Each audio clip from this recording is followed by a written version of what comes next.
Bismillahirrahmanirrahim. Assalamualaikum warahmatullahi wabarakatuh, Bapak. Perkenalkan, saya Dr. Ridho Ginting yang sedang berjaga pada kesempatan pada hari ini. Dengan Bapak siapa, Pak? Bapak Rizal. Bapak Rizal, Pak. Umurnya berapa, Pak? 25 tahun. 25 tahun. Alamatnya di mana ya, Pak ya? Jalan Buah. Di Jalan Buah ya, Pak ya. Nah, Bapak, jadi hari ini kita akan melakukan tes koordinasi dan juga keseimbangan. Fungsi dari tes ini itu untuk mengetahui koordinasi dan juga keseimbangan dari Bapak, apakah ada kelainan atau tidak. Apakah Bapak ada yang ingin ditanyakan dulu, Pak? Tidak. Pak.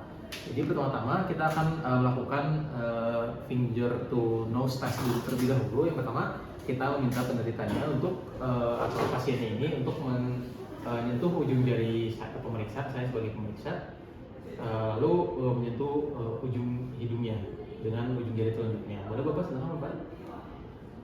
Nah, baik. Lalu pertama-tama kita akan memulainya dengan meminta pasien untuk lakukan dengan perlahan, lalu kelamaan itu semakin cepat. Boleh Bapak, lakukan lebih cepat lagi Pak.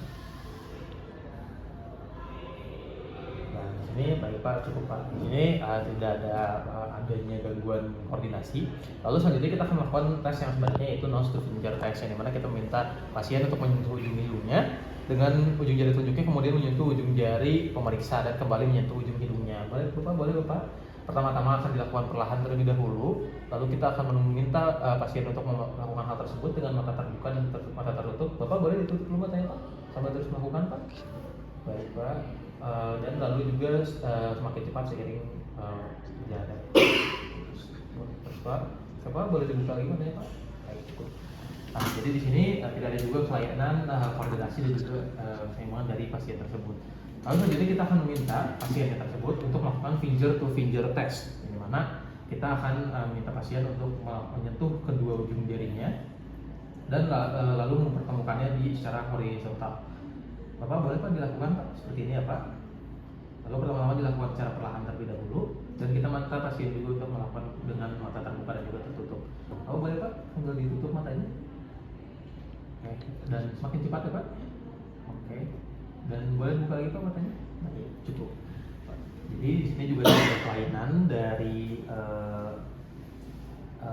tes tersebut. Lalu selanjutnya ada tes diadochokinesis, di mana kita akan meminta pasiennya itu untuk menggunakan kedua tangannya, pronasi dan juga supinasi. Bapak boleh Pak di seperti ini kan tangannya Pak?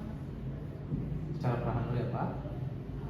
Lalu minta juga pasien untuk melakukannya dengan mata terbuka dan tertutup. Bapak boleh ditutup matanya Pak? Semakin cepat ya Pak dilakukannya. Baik, boleh dibuka kembali Pak. Baik, cukup Pak. Nah, baik, jadi di sini juga tidak ada kelainan pada tes diadochokinesis. Lalu selanjutnya Bapak boleh berbaring terlebih dahulu Pak. Baik, selanjutnya Pak, kita akan melakukan heel to knee to toe test, di mana ini kita meminta pasiennya atau Bapak ini untuk menggerakkan tumit Bapak ini tumit kakinya itu ke lutut ya Pak ya, menggerakkan ke sebelahnya ya benar. Kemudian digerakkan ke ujung kakinya Pak. Boleh Bapak? Sudah Bapak? Boleh dilakukan dengan mata tertutup dulu Pak? Boleh dibuka kembali Pak? Baik, cukup Pak. Nah, baik, di sini juga tidak ada di sini pasien juga mampu melakukannya dan tidak ada kelainan pada tes ini. Lalu selanjutnya kita akan melakukan rebound test, di mana kita ini akan meminta pasien untuk Bapak boleh terlebih dahulu. Mari kita akan meminta pasien untuk aduksi pada bahu, fleksi pada siku, dan supinasi pada lengan bawah. Lalu sikunya difiksasikan dan diletakkan pada alas yang lain.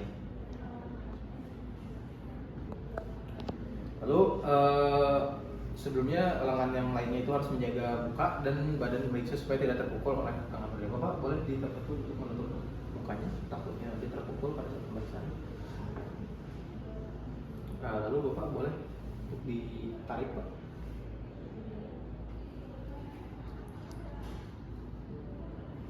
Oke, baik Pak, cukup. Jadi tidak ada kelainan juga pada pemeriksaan ini. Lalu selanjutnya Bapak boleh berdiri dulu Pak. Selanjutnya kita akan melakukan tes Romberg, di mana Bapak itu bisa berdiri, lalu dengan kedua tangannya dan juga jari kakinya itu saling rapat ya Pak. Bapak dulu dengan tumit. dan kita lihat apakah pasiennya jatuh dalam posisi seperti ini, dan kita bisa lihat bahwa pasiennya bisa menjaga keseimbangannya dan juga tidak jatuh pada posisi seperti ini. Bapak cukup Pak. Lalu selanjutnya kita akan lakukan lagi dari posisi yang sama. Pak, punten ya Pak. Lalu dengan satu kaki Bapak di depan kaki lainnya Pak, kaki yang non dominan itu di depan kaki yang dominan. Nah, lalu kita melihat apakah pasien akan jatuh dalam posisi seperti ini, di mana ini adalah tes Romberg yang dipertajam, di mana yang sebelumnya ada tes Romberg. Di sini pasien terlihat tidak kesulitan atau tidak seperti akan jatuh pada pemeriksaan. Bapak cukup Pak, terima kasih Pak. Lalu Bapak boleh selanjutnya kita akan melakukan tes tandem gait, di mana kita akan meminta pasien Bapak boleh berjalan di satu garis lurus di lantai dengan menempelkan satu tumit di ujung jari kaki yang berlawanan seperti ini ya Pak. Boleh dilakukan Pak. Lalu kita lihat apakah pasien kesulitan ataupun akan terjatuh pada pemeriksaan. Di sini cukup Pak. Terima kasih Bapak. Di sini pasien tidak terlihat kesulitan ataupun akan terjatuh pada saat melakukan tersebut. Lalu selanjutnya kita akan melakukan full test, yang dimana pemeriksa, saya sebagai pemeriksa akan berdiri di belakang pasien, lalu pemeriksa menarik bahu kiri dan kanan pasien ke belakang.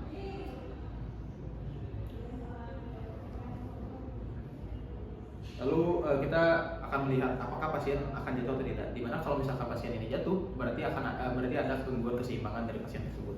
Dimana di sini tidak ada. Lalu selanjutnya kita akan melakukan push and release test, dimana Bapak posisi berdirinya sudah nyaman Pak, matanya terbuka ya Pak.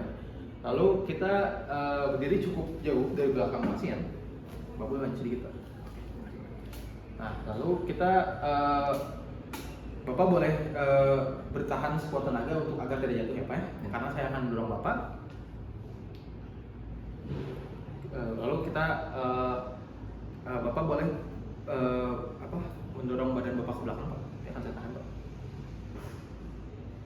Lalu di sini kita bisa lihat bahwa pasien tidak ada kesulitan ataupun akan jatuh. Baik Pak, terima kasih Pak. Lalu selanjutnya pemeriksaan terakhir kita akan melakukan shallow knee bend, di mana pasien akan minta diri dengan posisi kedua tangan begitu bertumpu pada meja ataupun kursi, manapun meja ataupun kursi, dengan kaki terbuka selebar bahu. Bapak boleh buka ini selebar bahu Pak.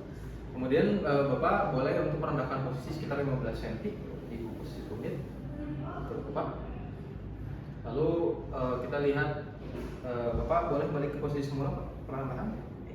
Lalu kita lihat pada saat pasien bangkit kembali dari posisi jongkoknya itu, apakah ada pasien akan jatuh atau tidak. Di mana di sini tidak ada gangguan keseimbangan dan pasien dapat melakukannya dengan baik.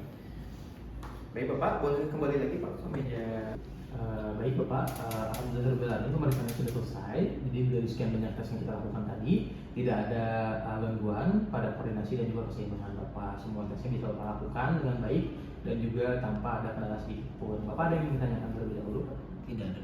Alhamdulillah, terima kasih Bapak. Turun dong.